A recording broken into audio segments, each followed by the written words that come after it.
Olá! Neste nosso encontro, vamos mergulhar fundo na sociedade limitada, que é disparado o tipo de empresa mais comum no Brasil. E todo esse material riquíssimo que vamos ver vem do trabalho do professor doutor Marcelo Lessa. Vamos juntos entender o porquê de tanto sucesso?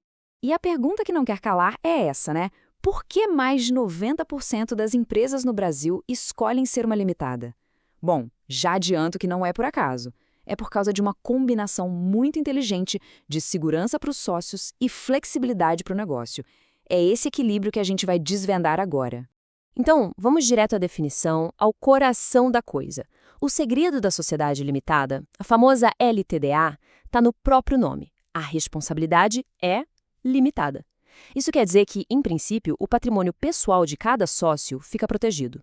A dívida da empresa é da empresa. A responsabilidade do sócio vai, em tese, só até o valor das suas cotas. É como se fosse um escudo, sabe? Mas e aqui tem um mais gigante. Esse escudo não é incondicional. Pensa assim, de um lado temos o escudo, que é a responsabilidade limitada ao valor da cota. Do outro, existe uma rachadura nesse escudo, a responsabilidade solidária. O que significa isso? É simples. Enquanto o capital social combinado de todos os sócios não for totalmente pago, todo mundo responde junto pelo valor que falta. Se um sócio não paga a parte dele, os credores podem cobrar dos outros. Ou seja, a proteção só fica 100% ativada quando todo o combinado financeiro é cumprido. Para a gente não se perder, esse aqui é o nosso mapa. Primeiro, vamos ver por que a limitada é a queridinha do Brasil. Depois, a gente mergulha em capital, cotas e responsabilidade. Em seguida, vamos entender quem manda e como as decisões são tomadas. Aí vemos como os sócios entram e saem e, para fechar, aquele resumo matador para fixar tudo na memória. Vamos nessa? Começando então pelo começo. Por que esse é o modelo preferido? O que faz da limitada uma estrutura tão adaptável e tão popular? Vamos dar uma olhada nas suas características principais. As regras do jogo da limitada hoje em dia são muito interessantes. Primeiro, uma mudança que foi uma verdadeira revolução. Agora ela pode ser unipessoal, ou seja, formada por uma pessoa só. Acabou aquela história de precisar de um sócio fantasma só para cumprir a lei. Segundo, a regra geral, o padrão, é que ela segue as normas da sociedade simples. Só que, e aqui está o pulo do gato, os sócios podem, no contrato social, escolher usar as regras da lei das sociedades anônimas, que são mais robustas. Isso dá uma flexibilidade enorme. Certo. Agora vamos falar de dinheiro, da parte financeira. Toda empresa gira em torno de capital, que define a propriedade e, claro, os riscos. Na limitada, o jeito como essas três coisas se conectam é absolutamente fundamental. E aqui, ó, muita atenção, alerta de prova na tela. Isso é clássico.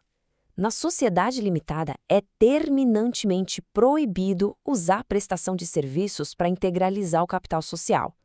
Pensa bem, o capital é a garantia de quem faz negócio com a empresa.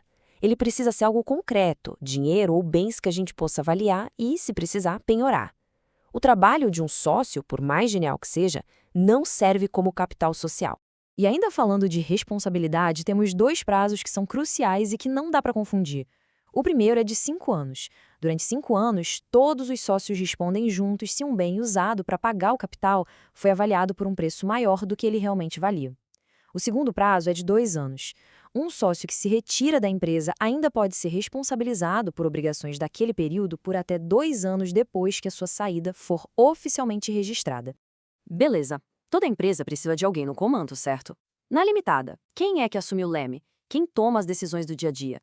Vamos ver agora como funciona a administração da empresa e, principalmente, como essa pessoa é escolhida. Existe uma regra de ouro para nomear um administrador que não seja sócio. E a aprovação necessária muda completamente dependendo de uma coisinha. O capital social já foi todo pago? Se a resposta for não, o risco é maior. Então a lei exige a aprovação de todos os sócios, unanimidade. Agora, se o capital já foi 100% pago, o risco diminui e a regra fica mais branda. Basta a aprovação de 2/3. A lógica é bem clara, né? Menos risco, mais flexibilidade. Chegamos na seção 4.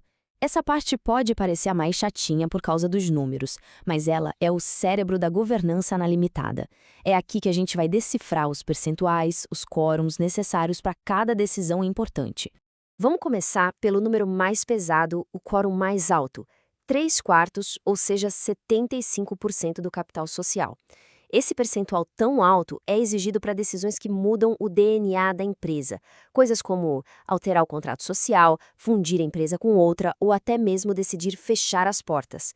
Para isso, precisa de um consenso muito forte. Descendo um degrau na escala de poder, a gente encontra a maioria absoluta, mais da metade do capital social. Esse é o número mágico para decisões operacionais super importantes, mas que não alteram a estrutura da empresa. Por exemplo, nomear ou tirar os administradores, ou tomar uma medida extrema, como entrar com um pedido de recuperação judicial.